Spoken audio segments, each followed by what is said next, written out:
Alors, bonjour à tous et à toutes. Merci d'être ici aujourd'hui pour cette conférence. Bonjour Monsieur Mered. Bonjour. Merci d'être venu pour cette conférence autour des Outre-mer du coup. Merci de m'avoir invité. Monsieur Mered, vous étiez conseiller arctique du sénateur de Saint-Pierre-et-Miquelon jusqu'en 2017. Oui. Depuis quelques années, vous êtes également expert évaluateur auprès de la Commission européenne. Et puis vous êtes président du cluster polaire français. Vous exercez également auprès de l'ILERI, à la fois en tant que responsable du MPI Coopération internationale des Outre-mer et de l'environnement.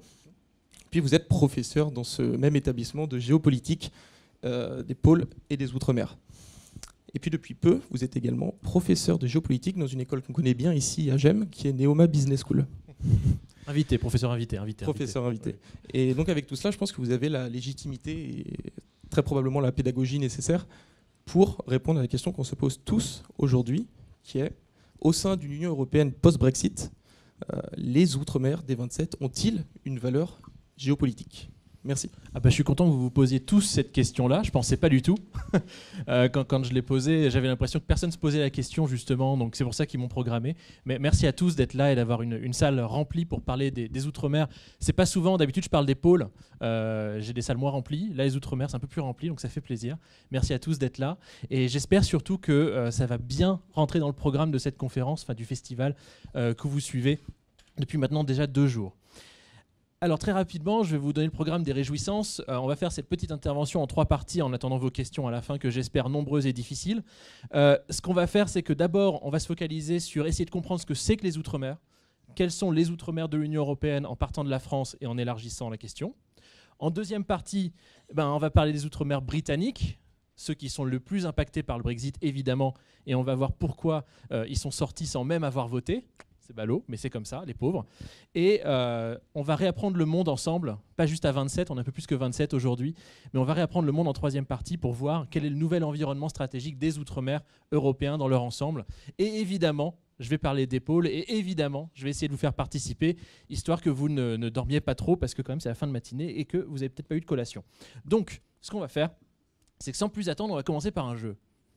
Sur cette première partie, l'Europe archipel-monde. L'archipel-monde, cette idée d'archipel-monde, c'est un concept qui a émergé en France en 2009 au moment du Grenelle de la mer. Et c'est aujourd'hui le concept à partir duquel on va réfléchir à la question des Outre-mer français, mais aussi européens. Mais pour ce faire, on va peut-être déjà se poser la question, mais où sont les Outre-mer? Alors, je ne sais pas si... Est-ce qu'il y a des plateaux dans la salle? Il n'y a pas de plateaux, non? C'est-à-dire des gens qui croient au principe que la Terre est plate. Il n'y en a pas? Tant mieux, vous êtes des sachants, c'est bien. Parce que s'il y avait des plateaux, ils pourraient se sentir un petit peu enorgueillis du fait que la France, grâce à Terre Adélie, est en bordure de la Terre plate. Et donc nous faisons partie du complot. Bon, trêve de bêtises. L'archipel France sur une base est-ouest, sur une planisphère telle que celle-ci, c'est relativement simple à comprendre. Vous avez des terres émergées qui sont, mis à part la Guyane, particulièrement pas visibles sur les cartes. Donc ce que vous allez voir surtout, ce sont les zones maritimes qui sont autour. Donc je vous avais promis un petit jeu, naturellement. D'ouest en est, vous battez pas tous. Si je vous montre ce territoire-là, qu'est-ce que c'est? Mayotte, c'est bon. Les autres territoires ici dans le canal du Mozambique, les îles Éparses, c'est bien. Ici, la Réunion avec Tromelin juste au-dessus, je vais être sympa. Ici, ça vous dit quelque chose? Les terres australes, Kerguelen, Saint-Paul-Amsterdam, Crozet. Ici, nous avons la Nouvelle-Calédonie, très bien. La Terre Adélie, je l'ai déjà dit, c'est pour ça que je ne suis pas revenu dessus. Désolé pour le caméraman, mais on va passer ici. Le petit point ici, qu'est-ce que c'est? Polynésie ratée. Wallis et Futuna, yallah, on l'a. Et ici, la grosse tache bleue qui fait plus de 4 millions de kilomètres carrés d'espace maritime, qu'est-ce que c'est? La Polynésie. Et ça, c'est quoi? Clipperton. Mais vous êtes super bon. Vous êtes intervenant sur les Outre-mer. Ici, on a la Guyane. Et puis là, facile, dans la Caraïbe. Guadeloupe, Saint-Martin. Il en manque un. Et il en manque toujours un. Et Saint-Barth. Et voilà, on les a tous. Vous pouvez vous applaudir, c'est parfait. On a bien bossé. Comment? J'ai oublié Saint-Pierre-et-Miquelon. Moi qui suis spécialiste des questions arctiques et qui ai travaillé sur Saint-Pierre-et-Miquelon depuis quasiment 10 ans. J'y reviens, rassurez-vous. Alors, Qu'est-ce que l'archipel France? Cette notion d'archipel France émergée en 2009. C'est cette idée que la France est la seule nation au monde, pas juste en Europe, allez, bonbon le torse, la seule nation au monde qui est territorialement présente en propre dans tous les grands bassins géoéconomiques. Et évidemment, avoir des territoires, c'est bien, mais il y a des enjeux qui en découlent, et notamment des responsabilités. Et on va entre autres parler des responsabilités environnementales, des responsabilités de contribution à la stabilité de la gouvernance régionale dans ces différents coins du monde. Mais quelques chiffres, parce que s'il n'y a pas de chiffres, ce n'est pas légitime, histoire qu'en plus vous repartiez à la maison avec quelque chose de solide. Donc quelques chiffres, les Outre-mer, c'est quoi? C'est la majorité de notre territoire terrestre national. Déjà pour commencer. Alors vous allez me dire, oui, il triche, il prend Terre-Adélie et Saint-Pierre-et-Miquelon. Bon, Saint-Pierre-et-Miquelon, malheureusement, ce n'est pas une grande contribution. Terre-Adélie, en effet, on est sur plus de 400 000 km² de contribution.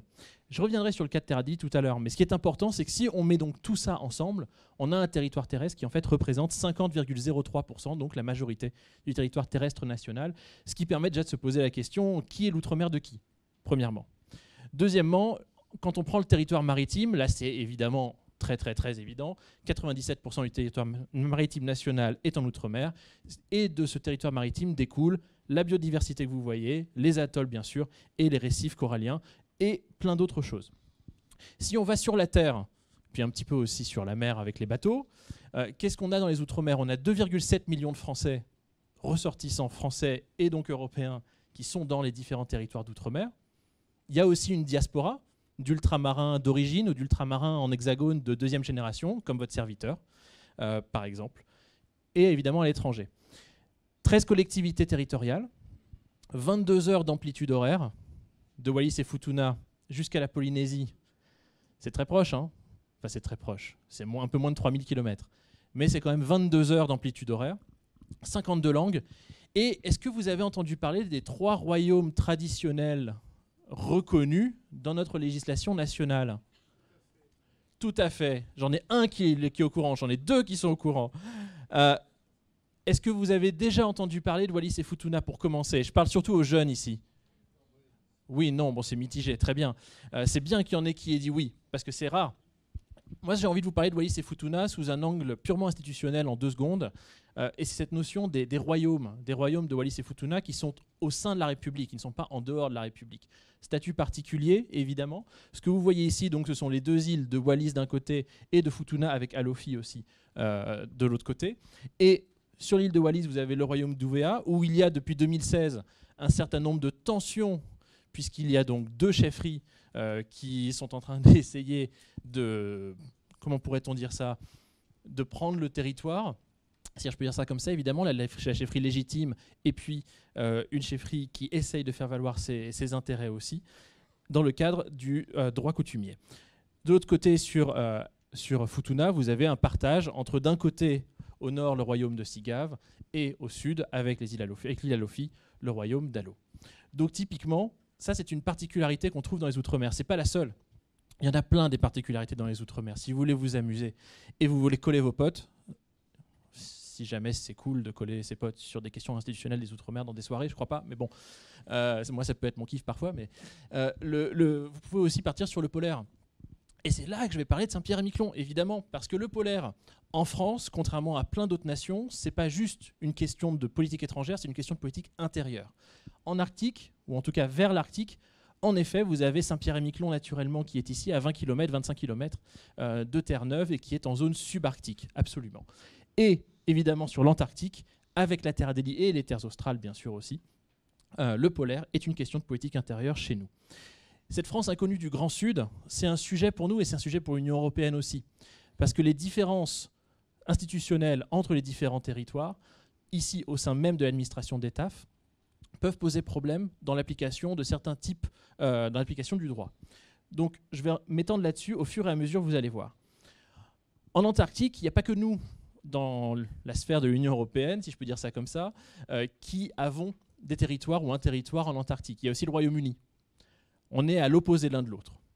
Mais ce qu'il y a de fantastique en Antarctique, c'est que même s'il y a le traité de Washington de 1959 qui gèle les revendications territoriales en Antarctique, vous avez quand même 5 revendications qui, elles, se sont mutuellement reconnues en amont de ce traité et qui continuent aujourd'hui à agir de manière tout à fait mutuellement reconnue.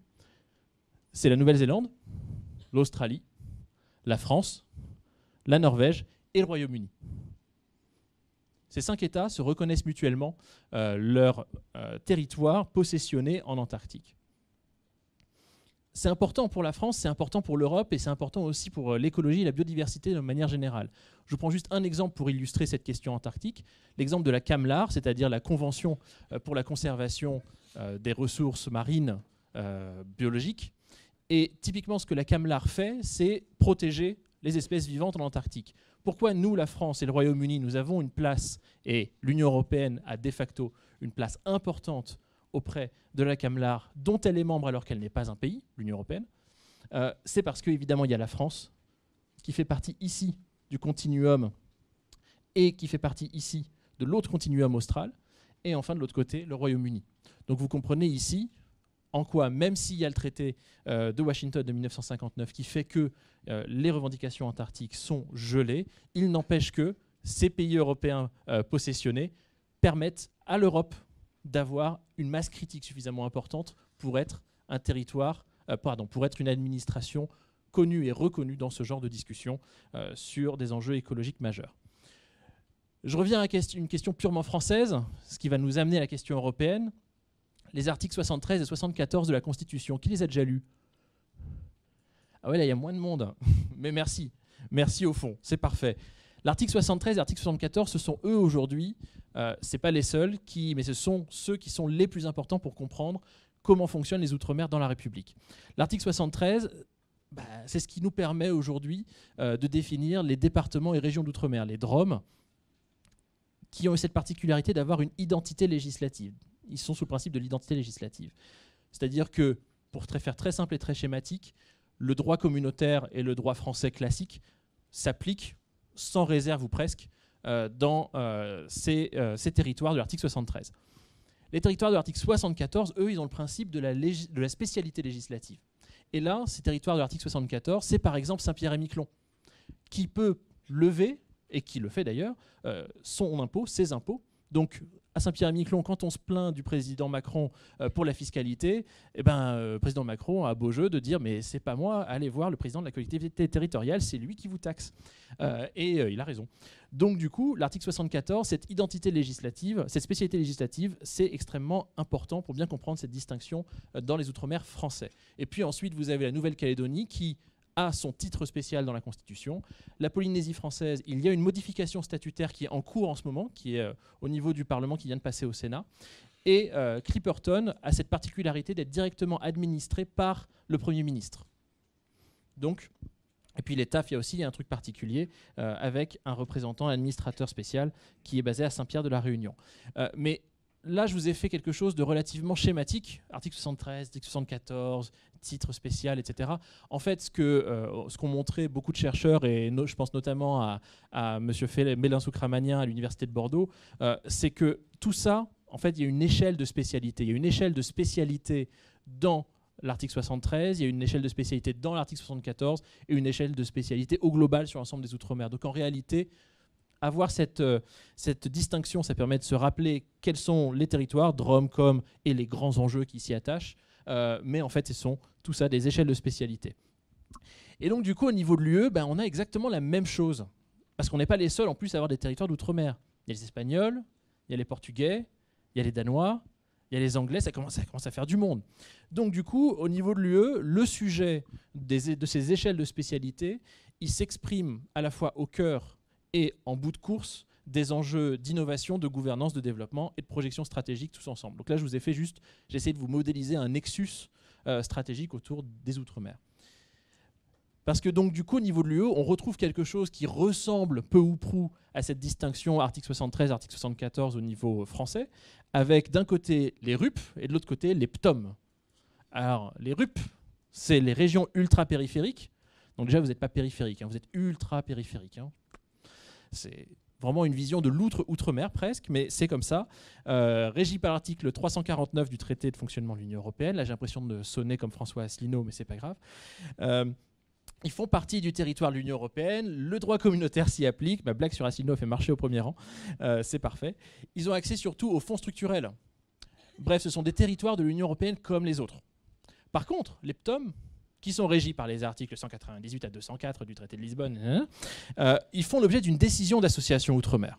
Donc c'est-à-dire ça ne va pas de soi. Et typiquement, par exemple, au niveau du Danemark, le Groenland est associé à l'Union européenne en tant que PTOM, alors que les îles Féroé, qui sont un autre territoire d'outre-mer du Danemark, dès le départ en 1972-73, ils ont choisi de ne pas rentrer dans l'Union européenne sous aucun statut.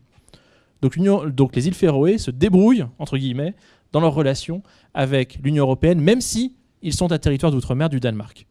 Vous voyez bien, encore une fois, on est dans ces notions d'échelle de spécialité et d'association. Donc les PTOM ne font pas partie du territoire de l'Union européenne.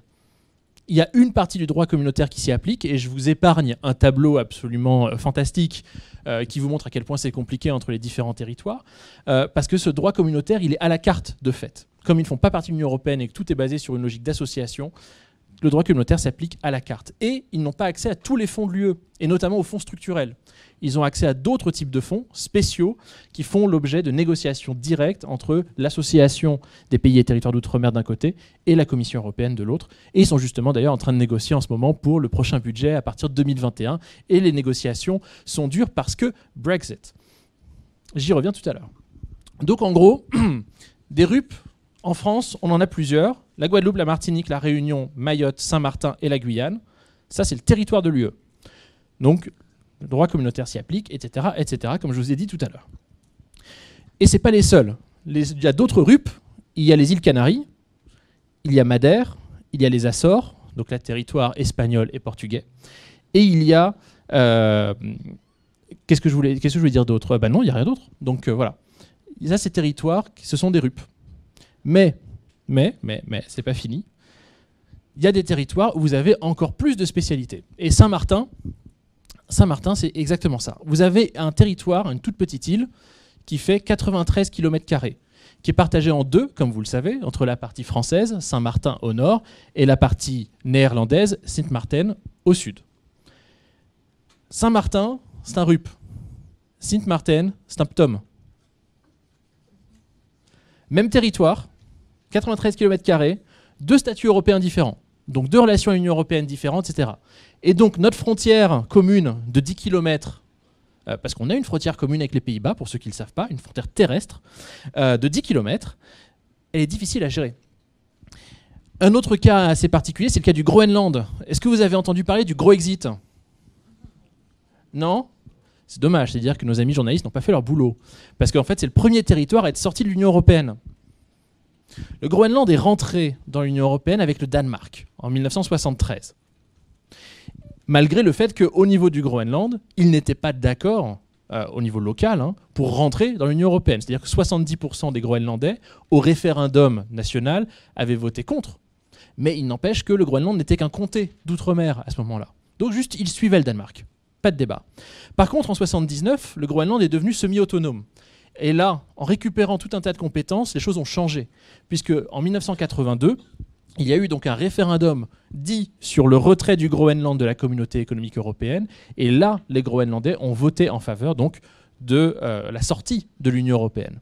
Sortie qui s'est donc appliquée à partir du 1er février 1985. Donc ce Groexit, ça a existé, mais pour autant, ça n'en fait pas une base légale ni intellectuelle pour comprendre comment le Brexit pourrait se passer, puisque les deux cas n'ont absolument rien à voir. Et puis, petite subtilité, puisque les Groenlandais sont citoyens danois, ils sont quand même citoyens européens. Donc aujourd'hui, le Groenland, c'est un PTOM. Donc liberté d'association, etc., etc. Très important, parce qu'en Arctique, le Groenland, c'est juste la pierre angulaire stratégique de la zone. Mais il y a d'autres zones dans lesquelles les territoires de l'Union européenne sont des pierres angulaires stratégiques. Donc cette idée d'archipel monde, elle est très importante, et elle est très importante notamment grâce aussi aux territoires britanniques qui, de fait, vont sortir si je pars du principe qu'ils sortent. Alors, je ne fais pas de débat sur est-ce qu'ils sortent ou pas, je pars du principe qu'ils sortent. Donc le problème qu'ils ont, et c'est ma partie 2, c'est que nos amis britanniques des territoires d'outre-mer, ils vont sortir sans même avoir voté. Parce qu'en fait, ils ne votaient pas au référendum de 2016. Les seuls qui votaient, c'était Vous le savez? Non? Les Gibraltariens. C'était les seuls qui votaient. Et ça n'avait pas un gros poids. Bon, l'archipel britannique est bien moins développé que l'archipel français. L'archipel français, c'est à peu près 11,6 millions de kilomètres carrés d'espace maritime. Nos amis britanniques, ils n'en ont que, entre guillemets, 6,8. Notre outre-mer français, c'est à peu près 2,7 millions d'habitants. L'outre-mer britannique, ce n'est que, entre guillemets, 250 000 habitants. Donc vous voyez, les échelles ne sont pas les mêmes. Mais pour autant, les territoires sont très, très stratégiquement situés. Tout le monde connaît le cas de Gibraltar, j'imagine. Vous voyez bien dans cette carte 3D de la NASA absolument magnifique, vous avez donc l'Espagne ici, vous avez le rocher de Gibraltar qui sort de terre qu'on voit très bien au bout, et en face vous avez le Maroc et évidemment l'enclave, pardon, la semi-enclave, la semi-exclave pardon, de Ceuta. Donc la semi-exclave de Ceuta pose problème, et les Espagnols, ils sont bien contents d'avoir des territoires de part et d'autre du détroit de Gibraltar, mais comme vous le savez, ils aimeraient bien récupérer Gibraltar. Alors, le sujet des Gibraltariens, c'est qu'ils ont voté, comme je vous l'ai dit, et ils ont voté Remain à une très, très, très, très large majorité, à 96%. Bon, il y avait quand même 4% de Brexiteers. Donc, le sujet, c'est comment font-ils et qu'est-ce qui les attend, les Gibraltariens. Alors, cette conférence n'est pas sur Gibraltar. Je vous fais une succession de petits cas d'outre-mer britannique, rassurez-vous. Aujourd'hui, l'économie de Gibraltar, c'est quoi? C'est une économie qui est basée sur des services et en particulier sur l'assurance et des paris sportifs. Cette assurance et ces paris sportifs, au niveau de l'échelle de l'Union européenne, vous avez des tonnes de sociétés, vous les connaissez peut-être, vous les utilisez même peut-être certainement quand le PSG joue contre le Barça, en espérant gagner des sous. Ils peuvent être basés à Malte, ils peuvent être basés à Gibraltar. Et ces petites enclaves-là, ou exclaves, se sont focalisées sur ce type de marché qui peuvent être lucratifs à destination de l'Union européenne. Donc Gibraltar est dans ce cas-là. Comment va faire Gibraltar si, dans le cadre de l'accord, ou s'il n'y a pas d'accord, c'est encore pire, si dans le cadre de l'accord, il y avait une discussion sur les paris sportifs, les assurances, l'accès au marché européen. Ça pourrait servir aux Gibraltariens, sauf que ce n'est pas le cas. Donc du coup, Gibraltar est complètement dépendant de la négociation de Madame May, pour essayer de faire valoir ses intérêts. Sauf que les intérêts de Gibraltar sont peanuts à côté du reste, n'est-ce pas? Donc à partir de là, les Gibraltariens n'ont pas, malgré le fait qu'ils aient voté à 96% Remain, ni véritablement leur mot à dire, ni d'influence dans la façon dont les enjeux sont en train de se passer. Alors je passe sur un autre territoire. Je vous montre une petite vidéo ici pour rattraper ceux qui sont peut-être en train de dormir, même si j'essaie quand même de faire un petit peu d'interactivité. Vous avez ici une vidéo promotionnelle du Four Seasons, Beach Resort, whatever, de Anguilla. Donc là, on est dans la Caraïbe, on n'est plus du tout au niveau de la Méditerranée. Donc voilà, c'est beau, c'est la base pour des belles vacances, pour des mariages, des machins, bref. Si vous voulez aller là-bas, d'après vous, comment on fait? Vous pensez qu'il y a un aéroport international? Oui, non? Non, vous vous doutez bien que si je pose la question, c'est que la réponse est non. Vous avez raison. Le sujet, si vous voulez aller à Anguilla, c'est que vous allez devoir passer par Saint-Martin, le magnifique Rup Eptom combiné franco-néerlandais dont on parlait tout à l'heure. Puisque Anguilla est tout petit, et Anguilla s'est servi des infrastructures dans le cadre de la coopération européenne qui était sur Saint-Martin depuis toujours. Donc du coup, pour aller sur Anguilla, soit ces petits bateaux, le petit ferry boat qui marche très bien et qui est très régulier, soit c'est 8 km, c'est pas très long, soit vous prenez l'avion. Mais petit avion, petit hydravion, vous n'avez pas la possibilité de rejoindre Paris depuis Anguilla ou Londres ou quoi que ce soit. Donc passer par Saint-Martin, ça va poser problème pour nos amis d'Anguilla. Ça va poser un problème d'un point de vue touristique, bien sûr, mais ça va poser un problème d'un point de vue logistique, évidemment, puisque les marchandises, et notamment les marchandises de fret, passent par Saint-Martin aussi. Donc à partir de là, vous allez avoir des sujets qui vont se poser et une dimension donc de coopération ou de fin de la coopération entre les différents territoires européens de cette zone-là qui va peut-être émerger. Et c'est ce qu'on est en train de voir aujourd'hui, puisque Anguilla n'est pas du tout en train de se tourner vers Saint-Martin et Sainte-Martine pour essayer de renforcer sa coopération. Ils le font, mais ce qu'ils font surtout, c'est regarder de l'autre côté pour aller à San Juan ou vers les États-Unis, histoire de développer d'autres types de coopération, d'autres types d'aides, etc., en perspective de la sortie de l'Union européenne. Donc typiquement, Anguilla, c'est intéressant comme cas. Pitcairn, c'est encore plus intéressant comme cas. Est-ce que vous avez déjà entendu parler de Pitcairn? Oui, bah oui, évidemment. Oui, parfait. Donc Pitcairn, on est au milieu de, entre guillemets, nulle part, et ça peut faire du bien d'être au milieu de nulle part parfois pour se ressourcer. Sauf que là, le sujet, c'est que pour aller à Pitcairn, c'est vraiment très, très, très compliqué, et il y a 2 bateaux par an. Donc Pitcairn, c'est vraiment, vraiment très complexe. Comme vous le voyez, on est vraiment au milieu du Pacifique, on est en fait à l'est de la Polynésie française. Et l'idée, en fait, tout simplement, c'est que Pitcairn Islands, en fait, c'est 4 groupes d'îles, Pitcairn, Henderson, Oeno, l'atoll d'Oeno et l'atoll de Ducie. Et sur les 4, il n'y en a qu'un seul qui est habité, c'est Pitcairn, et il n'y a qu'une seule ville, c'est Adamstown, parce qu'ils sont 56. Eh oui.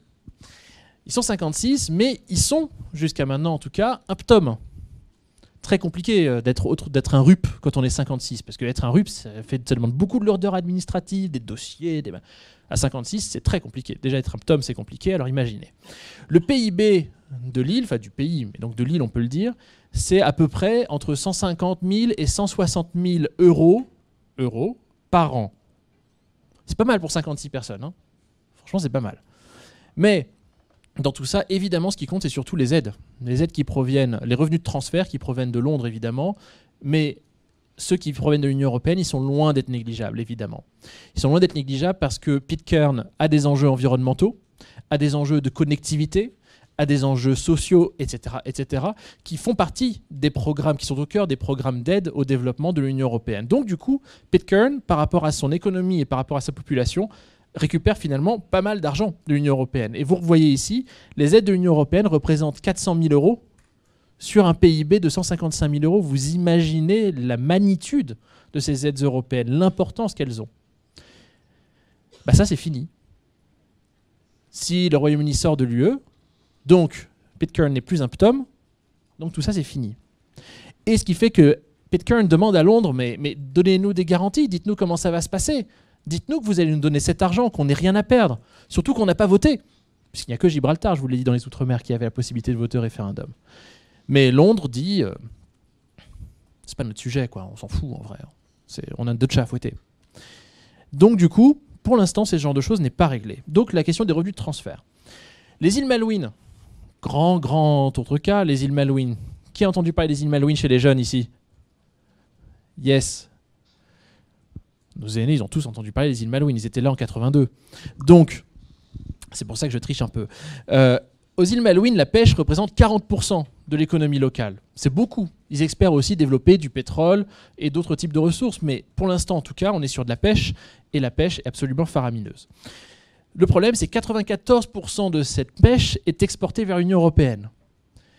Et c'est clairement pas les Argentins qui vont acheter du poisson anglais des îles Malouines. Donc du coup, il va falloir qu'il se passe quelque chose. Et là, ce que demandent les îles Malouines à Londres, c'est aidez-nous à maintenir une forme d'accès, négocier pour nous une forme d'accès au marché européen, parce que sinon, on crève. Sauf que Londres, là aussi, dit bah oui, mais bon, c'est pas notre sujet, on s'en fout, on a d'autres choses à faire. D'autres chats à fouetter. En fait, ce que vous voyez, c'est que sur la plupart des Outre-mer, en tout cas les Outre-mer habités, la réponse est souvent la même. Mais il y a des Outre-mer qui ne sont pas habités. Les Outre-mer qui ne sont pas habités. Alors, avant de passer à ceux qui ne sont pas habités, ce que j'appelle les charognards légitimes, ce sont des pays qui sont en train de voir le Brexit et qui se disent « chouette, on va s'en mettre plein les fouilles ». Et ils ont raison, légitimement, dans leur intérêt personnel d'État, qu'on soit l'Argentine ou l'Espagne ou autre, on ne peut pas leur en vouloir de penser ça. Donc du coup, ce qui se passe, c'est que ces charognards légitimes, comme je les appelle, l'Argentine par exemple, ils disent « c'est génial le Brexit ». Parce que du coup, quand il y aura le Brexit, Bruxelles ne sera plus obligée de reconnaître que les Malouines sont britanniques. Donc là, la masse critique d'influence que représente la reconnaissance formelle en tant que ptom des îles Malouines en tant que britanniques par l'Union européenne, elle s'en va. Ou potentiellement, peut-être qu'elle s'en ira. C'est pas sûr. Personnellement, je ne pense pas. Mais en tout cas, les Argentins, ils sont en train de militer pour ça. Ou en tout cas, de faire du lobbying à Bruxelles pour ça.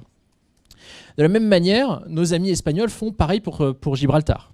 Et ils ont en plus eu, eux, contrairement aux Argentins, un vrai succès, puisque dans le draft, donc dans le brouillon d'accord avec le Royaume-Uni du 1er février dernier, ils ont réussi à faire insérer et faire voter par l'ensemble du Conseil européen la phrase suivante: Gibraltar est une colonie de la couronne britannique. Ce qui, pour les Espagnols, est une vraie victoire, puisque ça veut dire que, enfin en tout cas ça laisse penser qu'ils seront capables d'influencer Bruxelles pour que Bruxelles ne reconnaisse plus Gibraltar comme britannique quand le Brexit sera arrivé.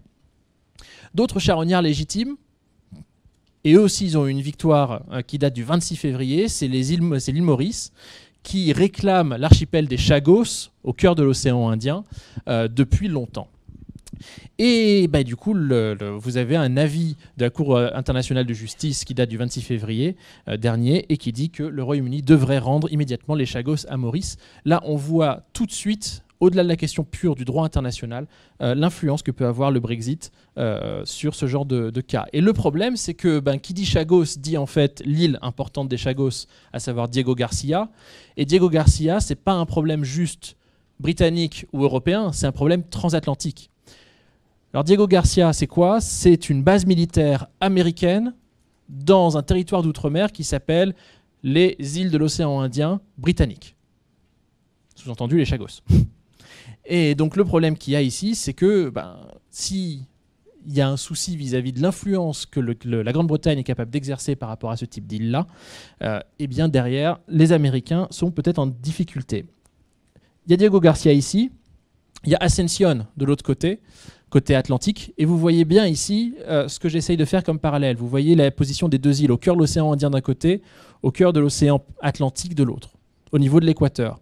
Des positions stratégiques absolument fantastiques pour contrôler ces espaces à la fois maritimes et terrestres. Si on revient en Europe et qu'on va dans la Méditerranée orientale, vous voyez Chypre qui est ici, donc face à la Syrie, au Liban, à Israël, à l'Égypte, la Turquie.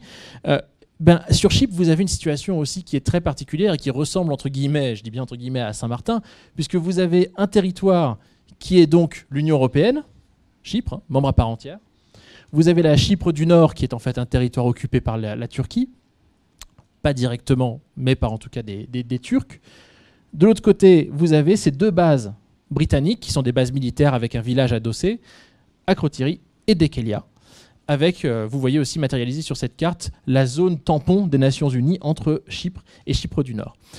Donc vous voyez ici qu'on est sur un territoire qui, jusqu'à maintenant, c'était l'UE contre la Turquie, pour faire simple. Là, maintenant, ça va être l'UE contre la Turquie. Avec le Royaume-Uni, on ne sait pas où ils vont être. Ce qui m'amène à ma dernière partie.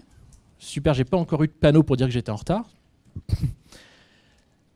Réapprendre le monde. Réapprendre le monde à 27 au lieu d'à 28. Le monde à 28, c'était pas le même. C'était pas le même parce qu'en effet, on a perdu des territoires.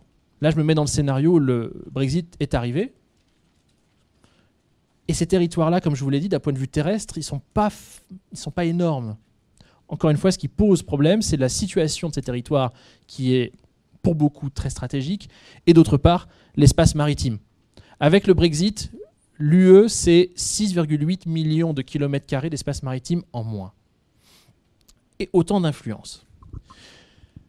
Donc pour revenir à la question du départ, quand je vous parlais des Outre-mer français et la position des Outre-mer, qui est l'Outre-mer de qui?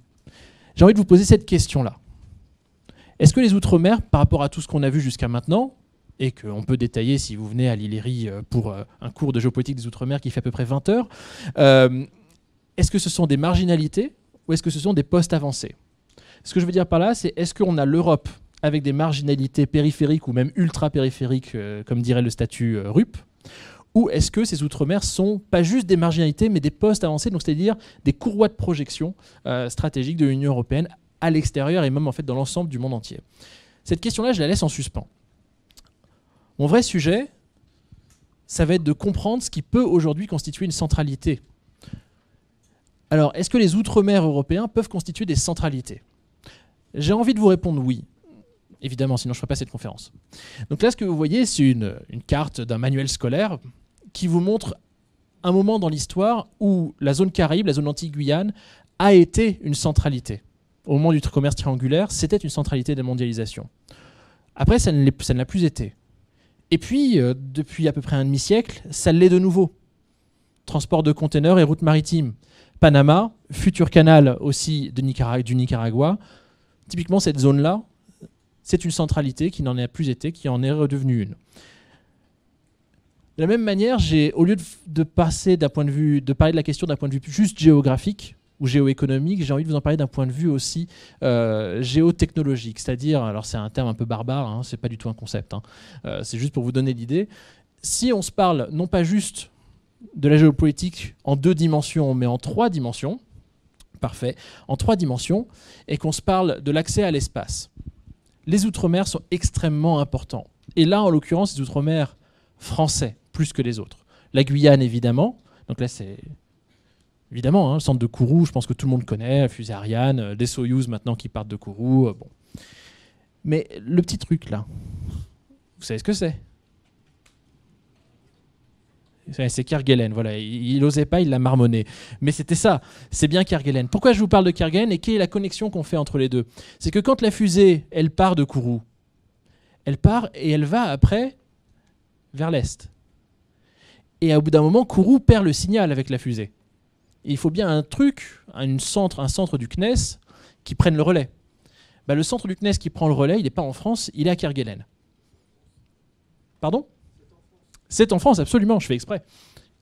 Donc du coup, il est à Kerguelen, sauf qu'à Kerguelen, on n'est pas sur un territoire qui est habité, on est sur un territoire qui n'a pas de population, qui n'a théoriquement pas de gouvernement non plus. C'est pour ça que je faisais la distinction avec la France. Là, il faut envoyer des scientifiques, il faut envoyer des personnels ad hoc pour gérer ça. Et pas que ça. Et c'est ces personnels scientifiques, c'est cette habitation permanente par des scientifiques, mais qui ne sont jamais les mêmes, puisqu'on ne reste pas à Kerguelen plus de 18 mois maximum, qui font que la France est présente dans cette zone et que cette zone est bien la France. Donc du coup, des centres spatiaux qui me permettent de dévoiler un sujet dans le sujet, qui est celui des degrés de développement et de projection en réalité. Plutôt que de parler toujours de la dichotomie centralité, périphérie, polycentrie, etc., parlons plutôt de développement, de projection et de continuum. Les Outre-mer ont plusieurs types de sujets et plusieurs échelles géopolitiques à traiter. L'échelle locale, l'échelle inter-Outre-mer, l'échelle de leur bassin, celui dans lequel ils sont, l'échelle interbassin et l'échelle Outre-mer et Union européenne au sens de l'Europe, la continentale. Il y a aussi une dimension de ce continuum qui n'est pas juste, on va dire encore une fois, en 2D en surface, mais qui peut être considéré en 3D, l'océanique, le sous-marin, l'aérien, le spatial et même le cyber avec les câbles sous-marins qui peuvent prendre des points d'attache dans différents territoires d'outre-mer où nous pouvons faire nos territoires, des territoires de données dans une approche souveraine. Le Brexit va amener aussi des changements dans certains équilibres régionaux. Typiquement dans le CARICOM, dans la communauté du Caraïbe, où vous avez des territoires britanniques, des territoires français, des territoires néerlandais et autres. Au niveau de l'OECO, par exemple, l'Organisation des États de la Caraïbe orientale, la Guadeloupe l'a juste rejoint hier, donc ça c'est top. Mais que vont devenir les territoires britanniques? Est-ce qu'ils vont continuer à collaborer avec nous à travers l'OECO, à travers le CARICOM, plus qu'en bilatéral, par exemple? Est-ce que le CARICOM, l'OECO peuvent devenir des entités de gouvernance régionale à part entière? Je vous laisse la question en suspens, je n'ai pas de réponse et personne n'en a, hein, rassurez-vous. Donc pour conclure, il me reste 2 minutes et c'est parfait, parce que c'est exactement ce dont j'avais besoin pour vous parler finalement de l'espace maritime. Là, ce que vous voyez sur cette carte-là, c'est pas juste la France, c'est l'ensemble de l'espace maritime et territorial européen, pour l'ensemble des pays européens, pré-Brexit, et puis vous avez même en jaune-orange les pays de la zone de libre-échange européenne. Si on se focalise uniquement sur l'UE, avant le Brexit, on avait un espace maritime d'à peu près 22 millions de kilomètres carrés, dont 11,6 millions de kilomètres carrés étaient français. Donc ça veut dire un peu plus de la moitié. Après le Brexit, on sera un peu plus que 15 millions de kilomètres carrés. Nous, ça ne change pas. Donc vous voyez le jeu de vase communicant. Et ça va être pareil pour l'association des pays et territoires d'outre-mer. La France va avoir plus de poids. Dans plein de secteurs, et ça je laisserai les autres spécialistes peut-être de l'agriculture ou autres expliquer dans leur secteur, la France va avoir plus de poids. Mais encore faut-il le prendre. Et là, ce qu'on pose comme question, au-delà de la question purement géopolitique, c'est la question du leadership et de la volonté du leadership. Même si l'UE est amputée, elle reste numéro 1 mondial des espaces maritimes, donc elle reste la première concernée en matière de préservation de l'environnement, par exemple, même s'il n'y a plus les Britanniques. Vous voyez bien la différence ici que ça fait. Là, vous voyez, hein, au niveau de l'hémisphère sud, tous les territoires britanniques sont partis. Donc ça veut dire quoi? Ça veut dire qu'il n'y aura plus que la France dans l'hémisphère sud pour représenter l'Europe après le Brexit. Donc quand on voit tous ces enjeux autour des Outre-mer, j'ai essayé d'ouvrir un maximum de portes, histoire que vous ayez un maximum de possibilités dans vos questions. Hein. L'idée claire, c'est la suivante, c'est cette question de responsabilité. Et responsabilité appliquée à des enjeux géopolitiques, des enjeux économiques, des enjeux stratégiques. La responsabilité de la France sera accrue, et c'est pour ça que la France devrait être leader parmi les 27. Donc, quelle valeur géopolitique pour les Outre-mer des 27 ? J'aurais envie de vous dire, sans être chauvin, mais un petit peu quand même, ça dépend de la place que la France voudra s'octroyer dans ce débat. Merci pour votre attention et j'ai hâte de vos questions.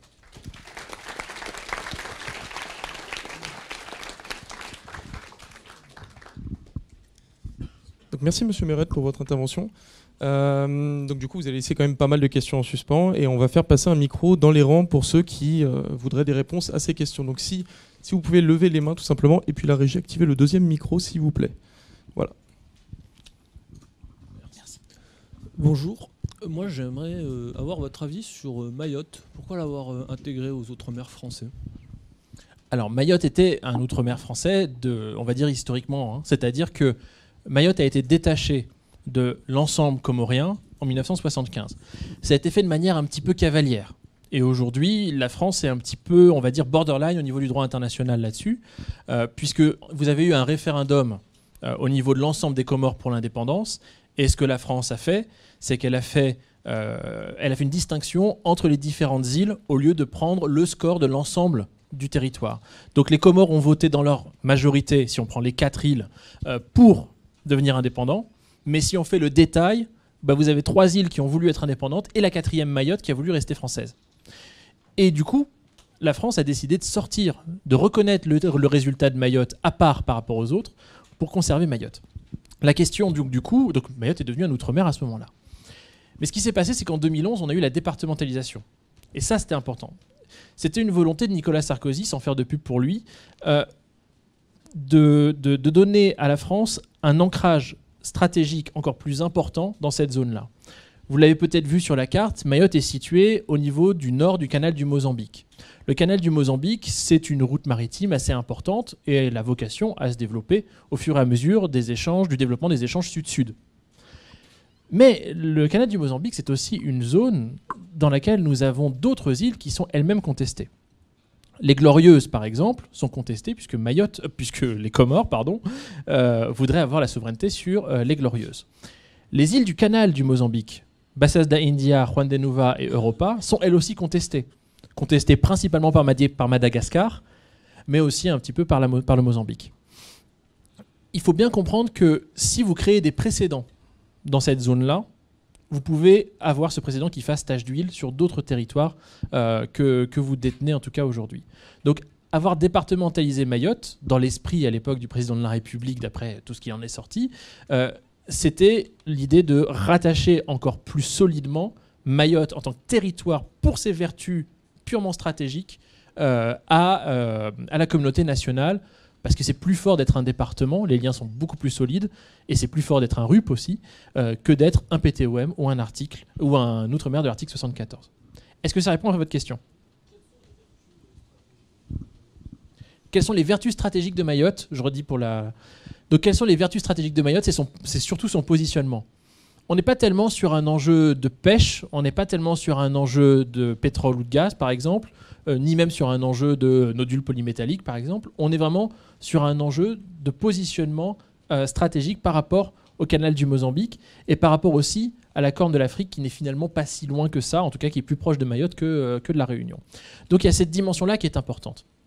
Et cette dimension-là, elle est doublement importante quand on sait que dans le canal du Mozambique, Donc, c'est-à-dire dans la ZEE, la zone économique exclusive, que la France revendique légitimement, puisqu'elle revendique légitimement que les îles du Canada et du Mozambique sont à elle, il y aurait... Alors, les estimations divergent. Je vais prendre volontairement l'estimation la plus haute, histoire de créer le débat. Il pourrait y avoir jusqu'à 4 fois les réserves du Qatar en matière d'hydrocarbures dans cette zone-là. Donc ça vous donne une idée, et j'ai pris l'estimation la plus haute, hein, c'est pas la plus robuste. Mais il pourrait, du coup, quand ce chiffre il vient, et quand ce chiffre est dit, redit, et notamment dans des réunions interministérielles ou quoi, ça donne une assise assez importante à ces territoires, sauf que ces territoires-là, ils sont inhabités, ils sont difficilement habitables, et donc le territoire qui en est le plus proche et qui en permet le contrôle, c'est Mayotte. C'est pas la Réunion qui est de l'autre côté de Madagascar. Est-ce que ça répond à votre question? Parfait. Alors du coup, Mayotte fait bien partie de l'espace Schengen. Ah, l'espace Schengen, ça n'a rien à voir avec la dimension RUP ou PTOM. Ça n'a rien à voir. Tout comme l'espace douanier aussi. Hein. Donc ça n'a vraiment rien à voir. Donc c'est à part. Hein. Ah oui, ça n'a rien à voir. Merci.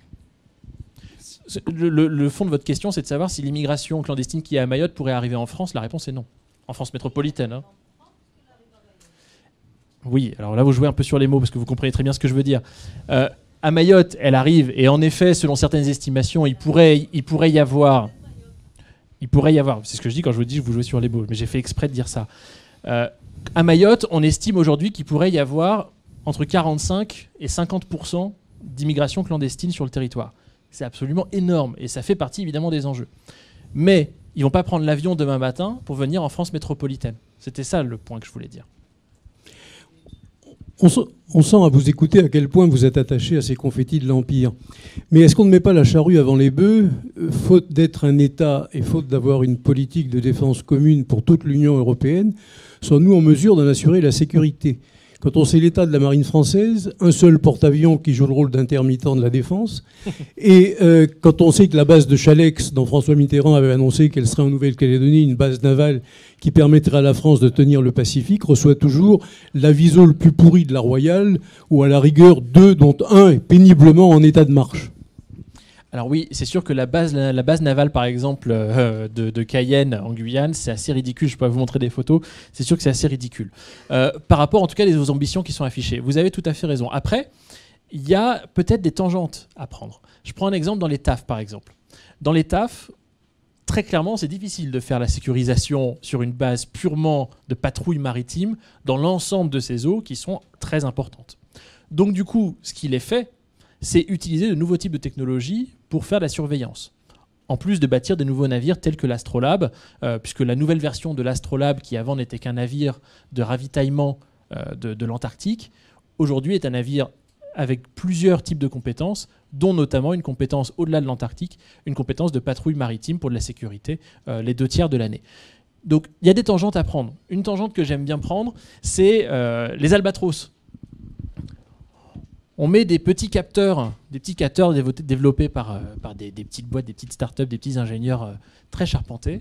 On les met sur les albatros et ça permet, quand ces albatros sont en vol, et ce qui arrive régulièrement, de voir comment la zone est en train d'être utilisée peut-être par des navires qui font de la pêche illégale, par exemple. Donc typiquement, vous allez utiliser des moyens animaux en y mettant de la technologie pour pallier à des problèmes d'investissement pour la Royale. Ça, c'est qu'un modèle qui est peut-être réplicable avec d'autres. Et au-delà d'utiliser des animaux, ça peut être réplicable peut-être en utilisant des drones avec une longue autonomie ou avec des ressources spatiales. Donc typiquement, ça, c'est possible. Maintenant, c'est sûr que de la surveillance maritime partout sur une base surfacière avec des bâtiments marins, aujourd'hui, en effet, la France n'a pas forcément les ambitions, les investissements à la hauteur de ses ambitions. Pour autant, et j'en reviens à ce que je disais par rapport aux 27, si la présence des Outre-mer français n'est pas que française, mais est aussi européenne, qu'est-ce qui nous empêche aujourd'hui de dire aux 27 partenaires, enfin aux 26 partenaires du coup maintenant, participer à cela? Est-ce que c'est la France qui doit supporter le seul coût de la projection stratégique européenne dans l'hémisphère sud? C'est la question que je laissais en suspens à la fin. Moi, j'aurais tendance à vous dire que la réponse est non. Maintenant, pour ce qui est des confettis de l'Empire, étant originaire de Marie-Galante, je ne peux pas, en effet, me soustraire à une forme d'amour pour ces territoires. On va le dire, on va lâcher le mot. Mais au-delà de ça, ce qui est intéressant dans ces territoires, c'est la diversité des territoires. Et au-delà des questions culturelles et des questions de langue, etc., que j'ai déjà évoquées, je reviens sur le cas de Mayotte. Mayotte, c'est le premier département musulman de France aujourd'hui. Et de très très loin. Pourtant, les élus mahorais ne sont jamais invités, ni jamais écoutés dans les débats sur l'islam qu'on peut avoir ici en France métropolitaine. C'est dommage. On pourrait utiliser et valoriser ces territoires. On ne le fait pas. Donc il y a aussi cette dimension-là qu'il faut prendre en compte. Si l'État ne met pas forcément toujours, et ce n'est pas vrai pour tous les champs des politiques publiques, hein, si l'État ne met pas toujours les investissements à la hauteur de ses ambitions pour les Outre-mer, il n'empêche que, depuis, on va dire, une dizaine d'années, il y a une forme de dynamique qui a été soutenue par différents ministres des Outre-mer jusqu'à Annick Girardin aujourd'hui. Elle se base surtout sur les enjeux de protection environnementale et les enjeux de développement de transition solidaire, transition écologique et solidaire. Mais il y a peut-être aussi des Français métropolitains à sensibiliser à la richesse des Outre-mer. Et c'est ce que j'essaye modestement de faire aujourd'hui.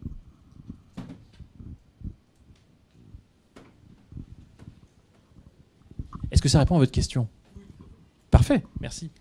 On parle des Outre-mer français, mais pour l'Union européenne, comment l'Union européenne s'investit dans ces Outre-mer ? Est-ce que c'est juste sur des négociations commerciales ? Parce qu'en termes militaires, il n'y a rien au niveau européen. En termes militaires, il n'y a encore rien pour l'instant, oui. Mais alors, comment l'Union européenne s'investit ? Elle s'investit déjà en permettant à ces territoires d'outre-mer, dans des négociations internationales sur des sujets qui leur sont stratégiques, d'avoir une masse critique à la table de négociation. Ça, c'est le premier point. Le deuxième point, prenons l'exemple de Saint-Pierre-et-Miquelon. Si Saint-Pierre-et-Miquelon veut s'investir et s'orienter d'un point de vue économique et politique vers la zone arctique, tout le poids de l'Union européenne et le poids aussi de la relation avec le Groenland qui est local permettrait à Saint-Pierre-et-Miquelon de faire valoir un certain nombre d'intérêts. Donc typiquement, cette notion de masse critique, c'est le premier point. Le deuxième point, l'Union européenne, qu'on soit dans des RUP ou dans des PTOM, investit très fortement, il y a beaucoup de revenus de transfert sur les dimensions écologie, préservation de l'environnement, connaissance, recherche, question de santé, question d'éducation, et il y a toute la dimension développement économique elle-même. Donc typiquement, je vous ai montré tout à l'heure, il y avait un slide avec un petit prospectus du programme Interreg Caraïbes. C'est un des exemples. C'est un programme de l'Union européenne, de revenus de transfert certes, qui permet à l'Union européenne d'être dans l'ensemble de la zone pour développer les outre-mer de ces territoires, donc outre-mer français, mais aussi néerlandais, britanniques jusqu'à maintenant, mais aussi pour faire de l'essaimage, pour faire de...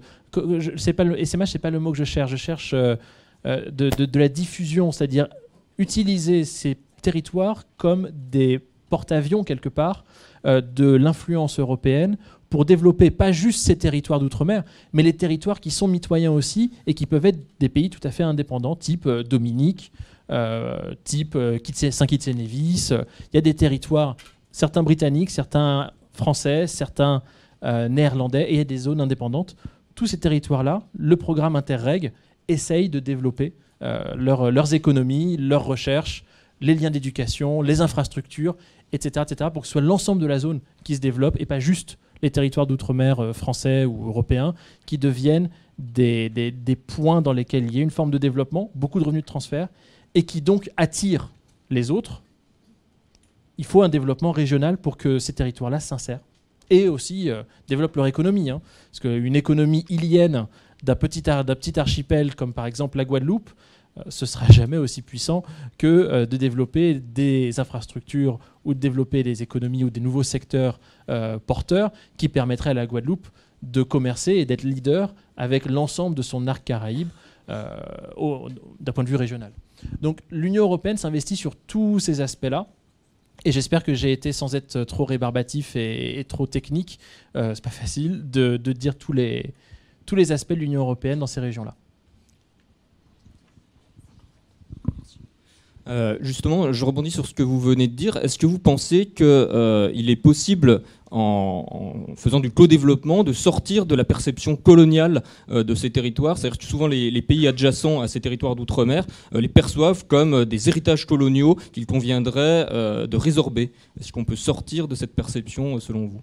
Mais ce qui est fascinant, c'est que la notion d'héritage colonial, il ne faut pas avoir d'un point de vue binaire.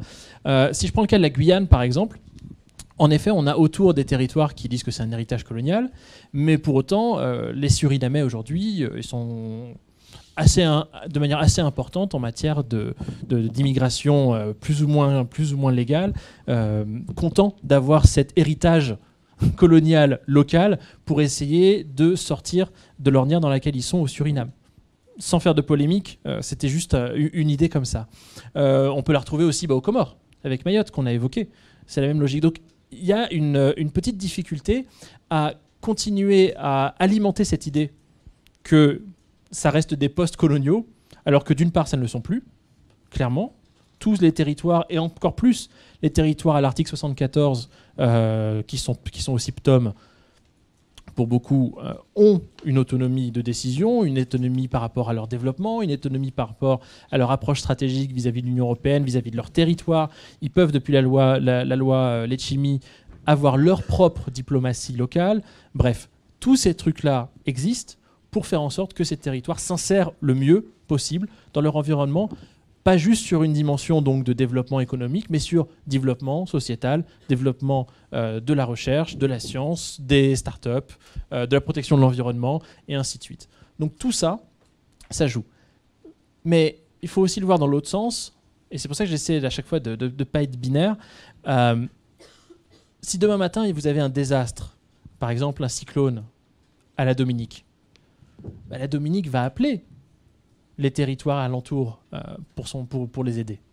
Si la Guadeloupe et la Martinique étaient indépendantes et étaient voire même au même niveau de développement que la Dominique, dans toutes ces zones-là, il n'y aurait pas non plus de capacité, il n'y aurait pas de diversité en matière de développement qui serait suffisante pour faire en sorte qu'il puisse y avoir du co-développement. Donc du coup, le fait qu'il y ait cette présence de puissance européenne et puis petit à petit d'autres types de puissances qui arrivent, là pas sur une base institutionnelle, mais sur une base d'immigration, une base d'investissement, une base d'innovation, une base de prise de participation capitalistique, etc. Je l'ai entendu, évidemment, je pense aux Chinois. Mais ce n'est pas les seuls. Les Américains font ça très bien aussi. C'est aujourd'hui clé, et c'est au centre du sujet sur l'ensemble des bassins. Donc, rappelez-vous les 5 dimensions que j'ai évoquées tout à l'heure. Les Outre-mer doivent s'investir dans leur bassin. Et s'il n'y avait pas la France ou les Pays-Bas ou d'autres derrière, est-ce qu'ils pourraient le faire vraiment ?